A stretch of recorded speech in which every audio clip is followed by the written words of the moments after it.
You can judge me. Honestly, go ahead. Because what I did, it was wrong. But if you're expecting some quick, messy fling, you're in the wrong story. No, this wasn't fast. It wasn't dirty. It was slow. It was quiet.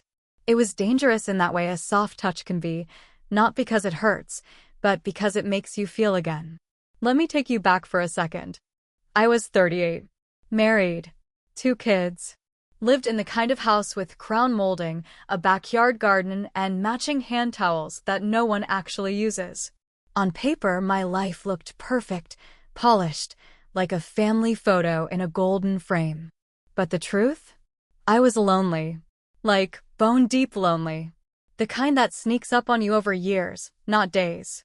Where you're sharing a bed, but it feels like sleeping beside a ghost. Where your name gets called only when something needs fixing, a lunch packed, a form signed, a stain scrubbed. Not because someone wants to hear your voice. Or see you. My husband, James, he wasn't cruel. He just stopped noticing me. Like I'd become furniture. Useful. There. But no longer seen. I didn't plan to cheat. God, I didn't even think I could. But then Adrian walked into my house, and with him came this strange, electric stillness. He was my son's friend from college, just staying for the summer. Tall, thoughtful. The kind of calm confidence you don't usually find in someone that age. And I swear, the first time he looked at me, really looked. It was like someone had turned the lights back on inside me. I should have run. I should have walked away, shut the door, kept my distance. But instead, I leaned in. Not because I'm reckless, but because, for the first time in years, someone made me feel like I wasn't invisible. Like I mattered. Like I wasn't just a mother, or a wife, or a woman checking off a to-do list she never signed up for. And that's where my story begins. Not with betrayal, not with lust, but with something far more dangerous. Attention, affection, and the slow, aching realization that I was starving for something I hadn't tasted in years. This is the story of how one glance, one quiet summer, turned my whole life upside down.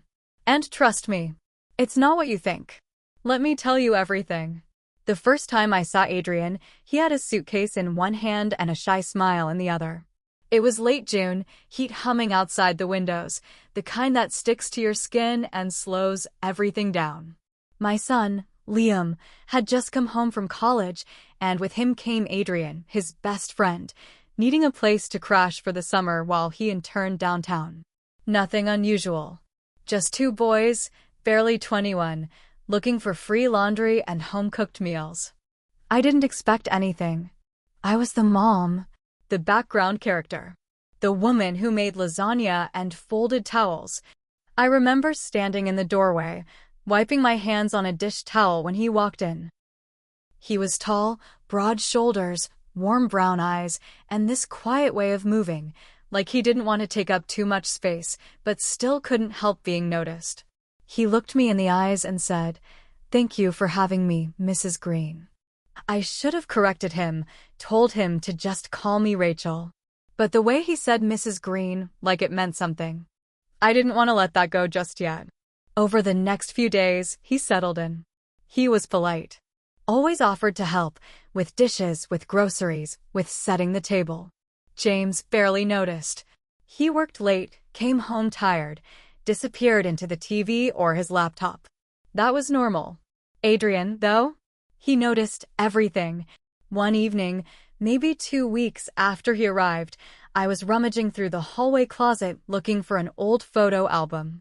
Liam had asked about a picture of him as a baby, and I thought maybe I could find it, offer some proof that I was once the center of his world.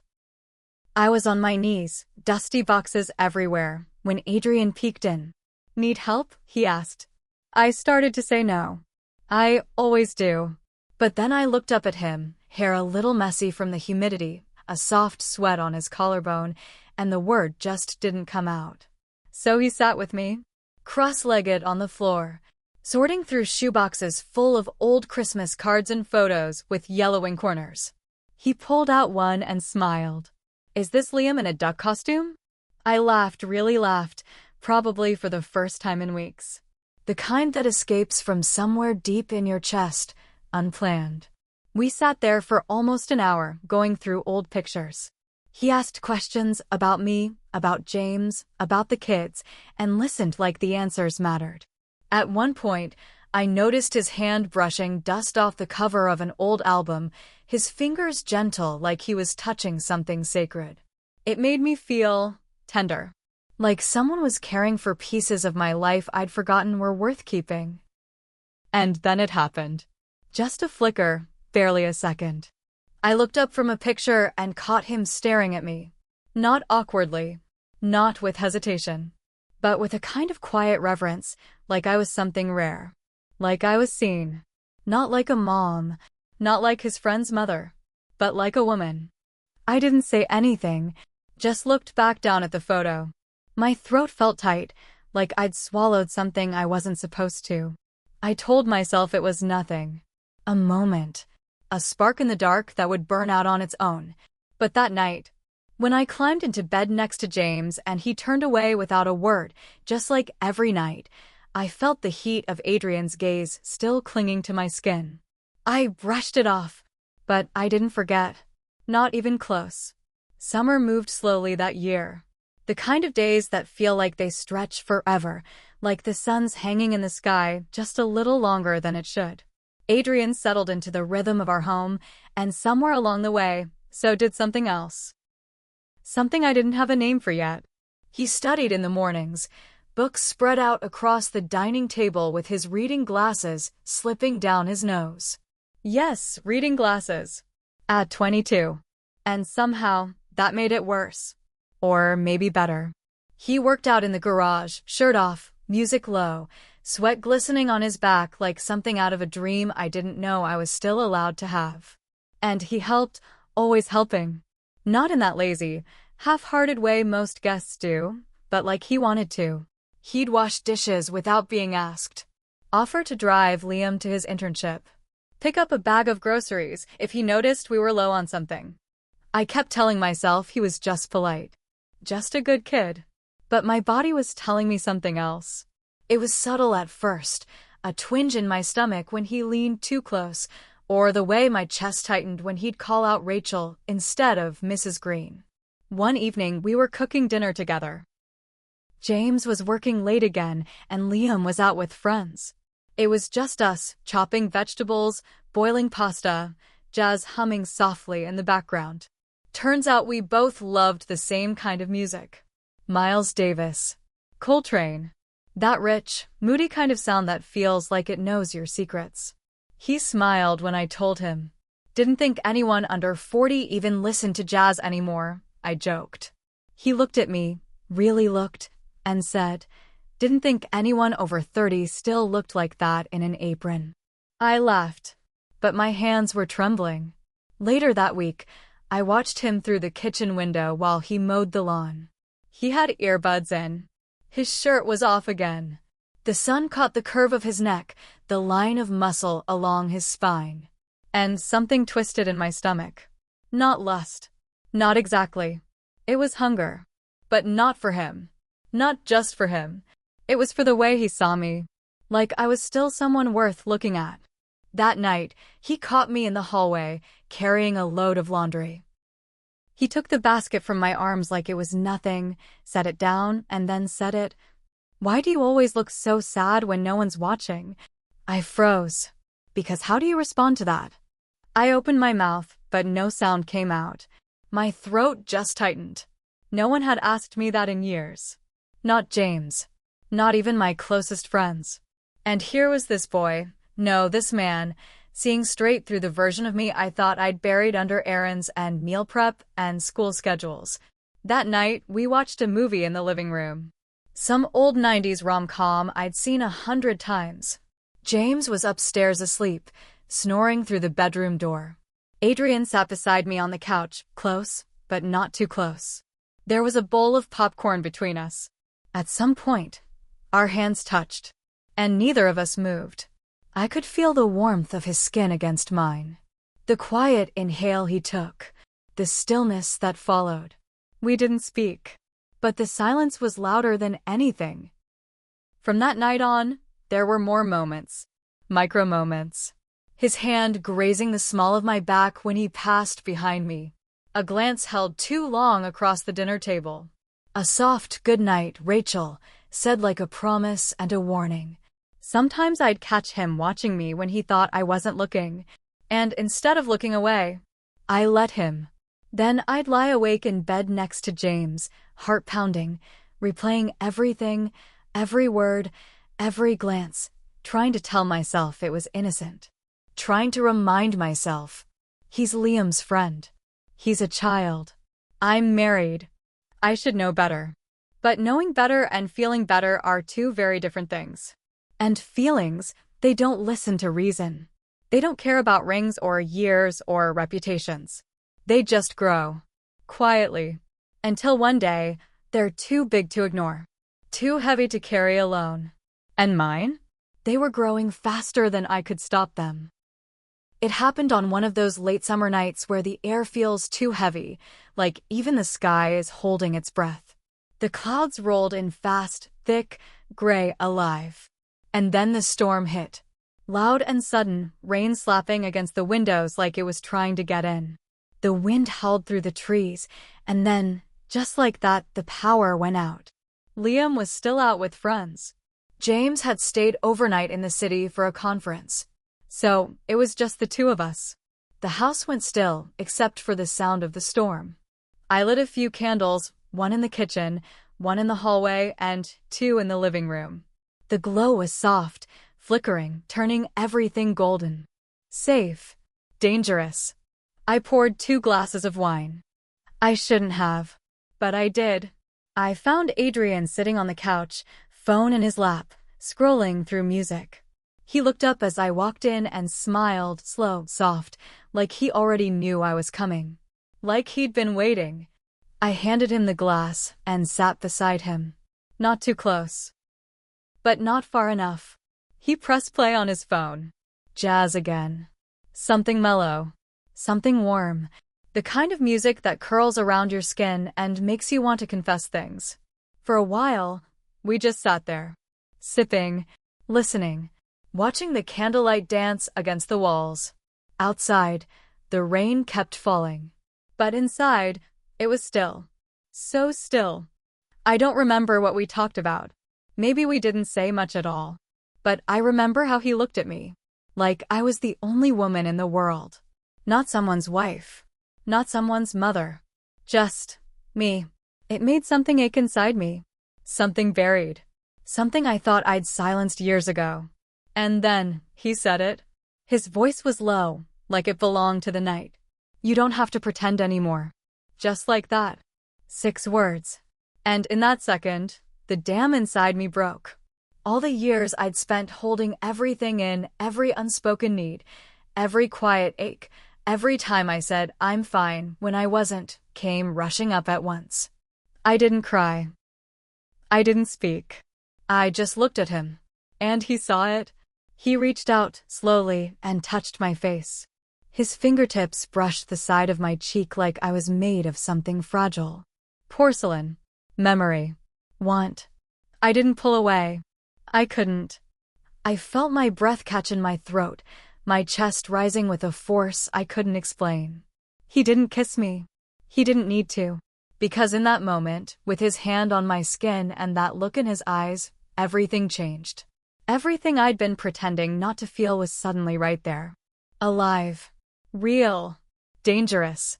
I stood up, slowly. My legs were trembling. My breath shaky. I didn't look at him as I walked away. I couldn't.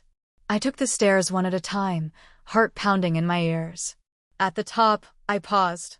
Not because I doubted what just happened, but because I didn't trust what would happen if I turned back. He didn't follow. And I don't know if I was relieved or disappointed. That night, I lay in bed, wide awake. The storm outside had calmed, but inside me, something else had started. Something louder. I stared at the ceiling for hours, fingers trembling, the warmth of his touch still echoing across my skin like it had left a mark. And maybe it had. because nothing felt the same after that. They say affairs start with a kiss, but ours didn't. It started with proximity, with the way our shoulders brushed when we passed in the hallway, with the way our fingers touched just a second too long when I handed him the TV remote, with the way he looked at me, not with hunger, but with recognition. Like he saw the parts of me I'd buried, the parts that hadn't been touched in years. The first time it actually happened, I wasn't planning it. God, I never planned it. It was late. James was in the garage, reorganizing his tools, his version of therapy. I was in the pantry, reaching for the cinnamon jar. I heard Adrian walk in behind me, his voice low, "Need help?" I turned around, and he was right there. Close enough that I could smell the faint musk of his skin, soap, sweat, summer. He didn't touch me. He didn't have to, because everything in me was already reaching for him. I don't know who leaned in first. Maybe it was both of us. Maybe it was every moment before that one, stacking, rising, cracking open. But the kiss was quiet, like a question we already knew the answer to, and after that, there was no going back. It became us, in tiny, reckless fragments. A brush of his hand on my lower back when no one was looking. A stolen kiss in the laundry room, the scent of fresh detergent all around us. His lips on my neck while I pretended to look for a missing sock. And every time James turned the corner or one of the kids called from upstairs, we'd break apart, breathless, guilty, starving for more. Adrian started leaving me notes. Folded slips of paper tucked into cookbooks. One just said, "You smile like you're trying not to."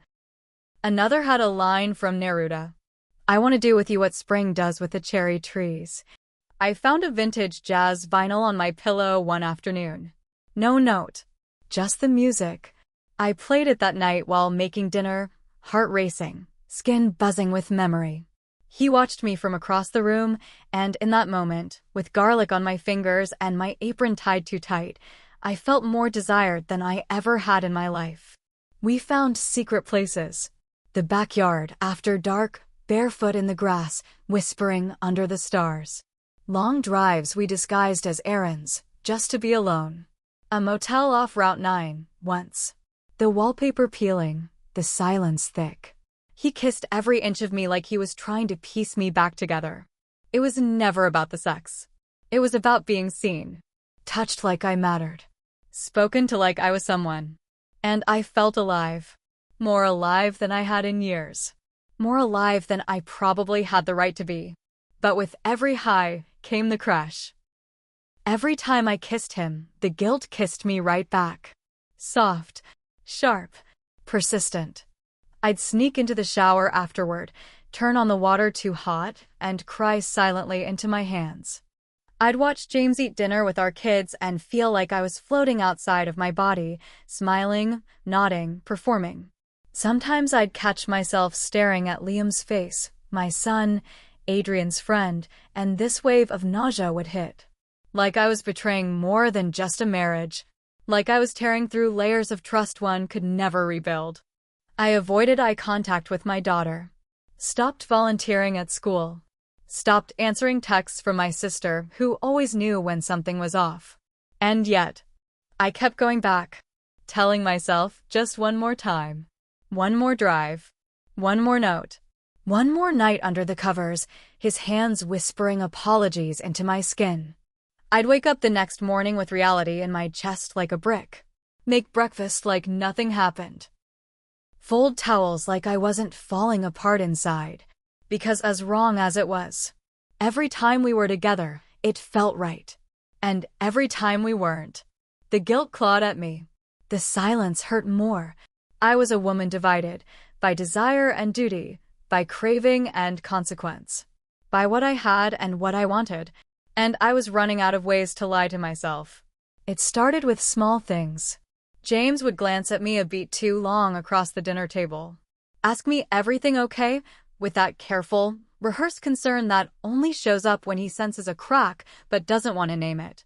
And I'd smile too quickly. Say, "I'm just tired." Tired became my answer for everything.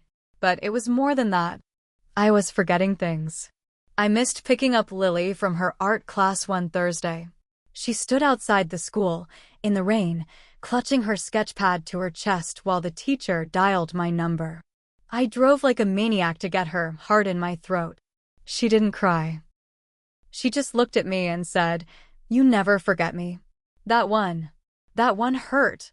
I started burning dinner, leaving laundry in the washer for days, forgetting appointments, forgetting myself. And then Melissa came over. Melissa, my best friend since college. Sharp eyes, soft voice, the kind of woman who doesn't miss anything. She was standing by the kitchen island, sipping wine, watching Adrian mow the lawn through the window. She tilted her head and said, "He looks at you like you're the only song he hears." I laughed. Too loud. Changed the subject. But her eyes stayed on me, full of questions she didn't ask. The walls were closing in. And Adrian was starting to feel it, too. He wasn't content with the quiet glances anymore. He wanted more. More time. More honesty. More me. One night, we were in the car, parked near the old marina. It was late. Summer had begun to fade. He turned to me and said, "Rachel, what are we doing?" I didn't answer. My fingers were knotted in my lap.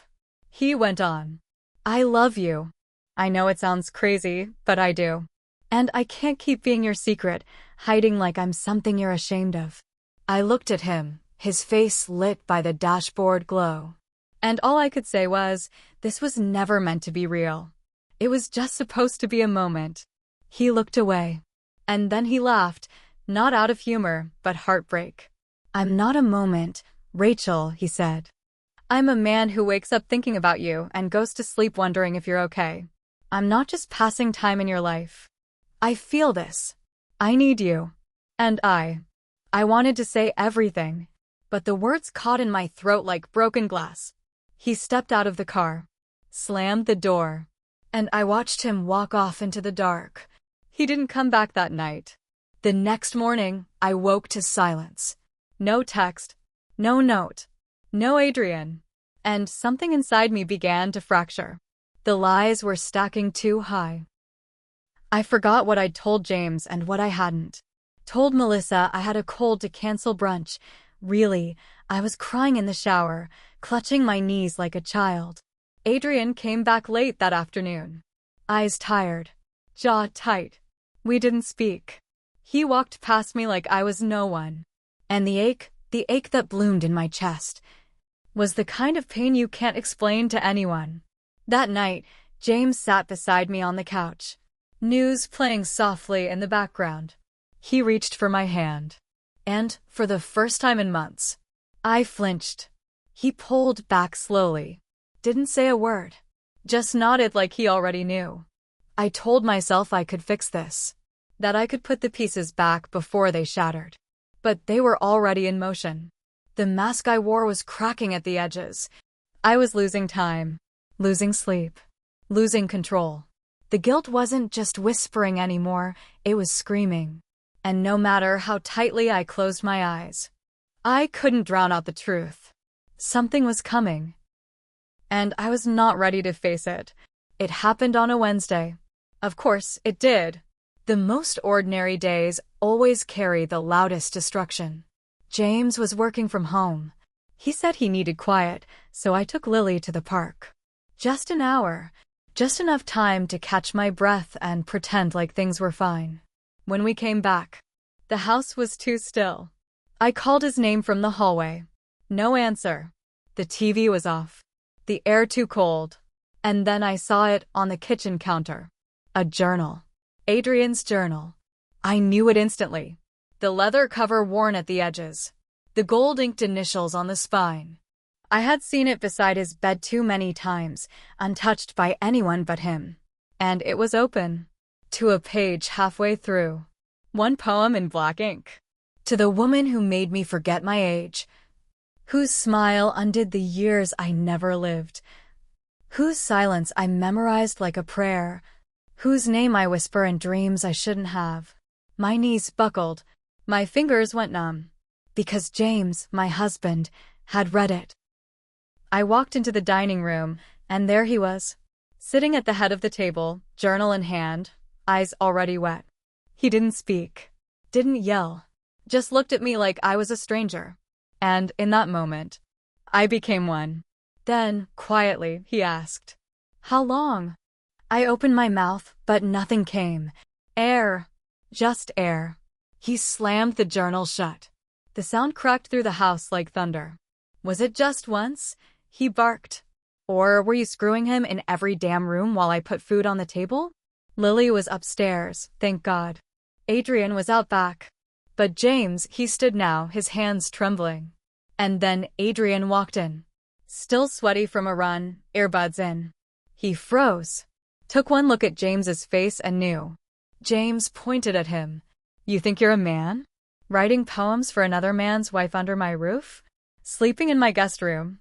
Adrian stepped forward. "Mr. James, I never meant." "Don't. You don't get to speak," James growled, fists clenched. I stepped between them, my arms out. "I'm sorry," I whispered. James looked at me, eyes full of rage, disbelief, hurt. "You're sorry," he spat. "Sorry you got caught, or sorry you betrayed every damn thing we built?" Adrian just stood there, silent, like a child who had finally seen the fire he helped light. I wanted to fall at James's feet, beg, undo it all. But there was nothing left to say.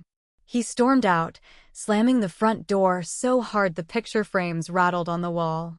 Adrian turned to me, his face pale. "I shouldn't have left it out," he said. "I didn't mean for him to find."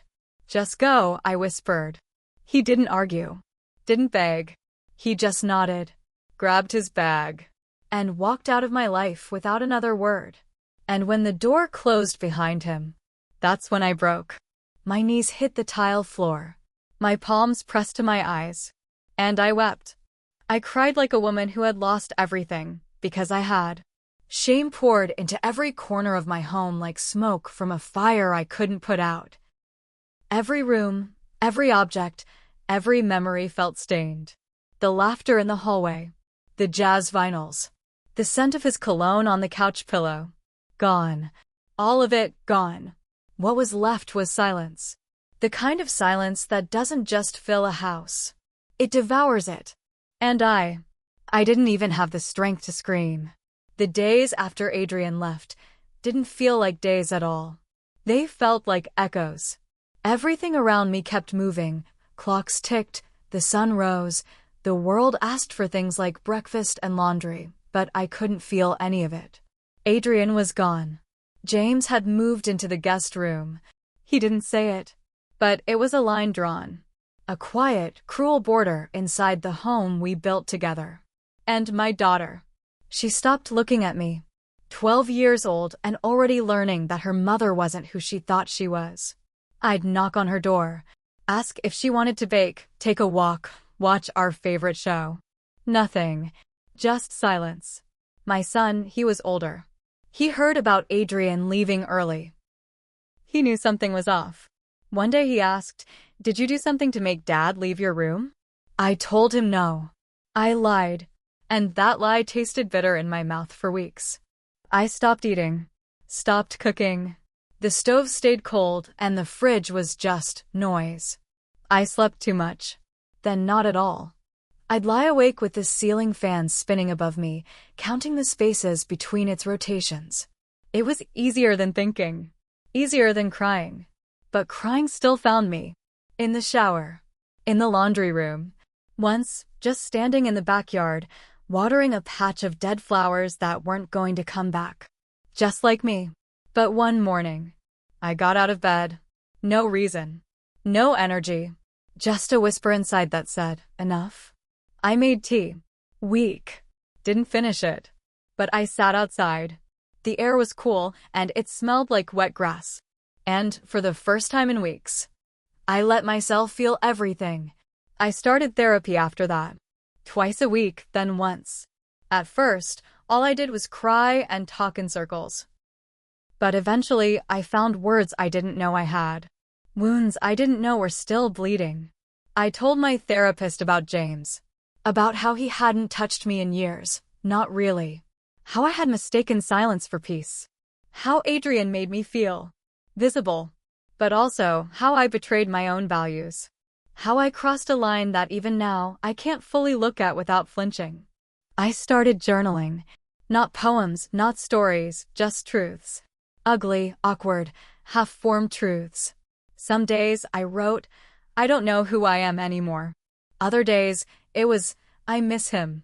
And I hate that I do. And one night, just, I'm sorry. I took walks. Not long ones, just down the block and back. Sometimes I sat at the park bench near the elementary school and watched kids play. Not for nostalgia, but to remind myself that joy still existed, even if it wasn't mine right now. And in that stillness, I began to hear myself again. The real me, not the wife, not the mother, not the woman who made a mistake. Just Rachel. I realized something in those walks. I didn't just lose Adrian. I lost the mask I had been wearing for years. The version of myself that kept everything neat and pretty and quiet. The version that accepted loneliness as a fair trade for stability.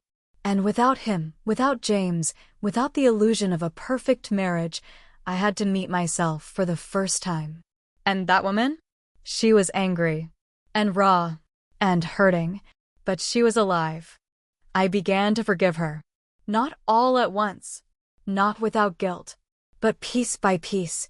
Like gluing together something you thought was shattered beyond repair.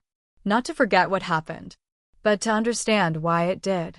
To finally, painfully, own it. And in that slow unraveling, that brutal honesty, I started to come home to myself. It was a Tuesday. 2 years had passed. I remember because it was raining. Not a storm, just a soft drizzle. The kind that makes everything look gentler, quieter. I was in a little bookstore downtown. The kind with creaky floorboards and handwritten shelf tags. It smelled like old pages and cinnamon tea. I wasn't looking for anything in particular, just walking through aisles like I often did on days when I needed the comfort of words written by people who weren't me. That day, it was poetry. Second shelf on the left. My fingers brushed over the spine of a book I hadn't read in years, Neruda. I flipped it open, somewhere in the middle. And there it was. A line about longing, about love that can't stay, but never really leaves.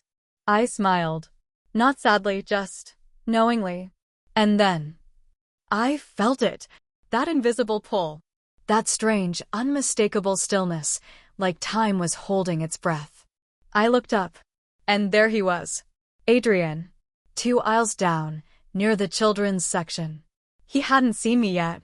He was kneeling, holding a baby girl on his hip, chubby arms, curly hair, a pink ribbon sliding down her forehead. And, just like that, every part of me froze. Not from fear, not from regret, but from the weight of everything we had been, and everything we would never be again. He looked up, and our eyes met. I didn't move. Neither did he. We just stood there, staring. And in that one glance, I saw it all. I saw the boy who read me poetry by candlelight. The man who whispered things I'd waited years to hear. The person who cracked me open and showed me the ache I'd buried under laundry and silence and the myth of fine. But I also saw the man who walked away, who had to, who did the right thing when I couldn't. He didn't smile right away. It took a second, like he was unsure. But then it came. A small, heavy smile. One that didn't ask for anything. One that gave everything. I smiled back. No words. No waves. Just that quiet understanding people only share when they've truly let go. He turned back to his daughter, kissed the top of her head. And I watched for just a moment longer. Then I closed the poetry book, placed it gently back on the shelf, and walked away. Not hurried. Not broken. Just whole. It didn't feel like an ending. It felt like closure. Like the final chord of a song that had played too long. A soft exhale. Some stories don't end with a kiss. Some end with a glance across a bookstore. A ribbon falling from a baby's hair. And a woman walking out into the rain. with her head high and peace blooming quietly in her chest. Have you ever loved someone you weren't supposed to? The kind of love that sneaks up on you, quiet at first, then takes over every part of your heart you thought was closed off? Would you risk it all for that feeling? Even if it meant losing the life you built, the people you care about, the version of yourself you thought you knew? Maybe you've been there. Maybe you haven't. But if you have, you understand the ache, the thrill, the guilt, the hope. This story isn't about right or wrong. It's about what happens when a heart remembers how to beat, even if it's messy, complicated, and sometimes broken. So tell me, what would you do if you were me? Would you lean in or walk away? Drop your thoughts in the comments below. Let's talk about the stories that don't get told, the ones that live inside us, quietly screaming. And if you want more stories that go where others won't, stories that touch the raw edges of love, loss, and desire, subscribe to Cheating Confession Diary, because sometimes the hardest stories are the ones worth hearing the most.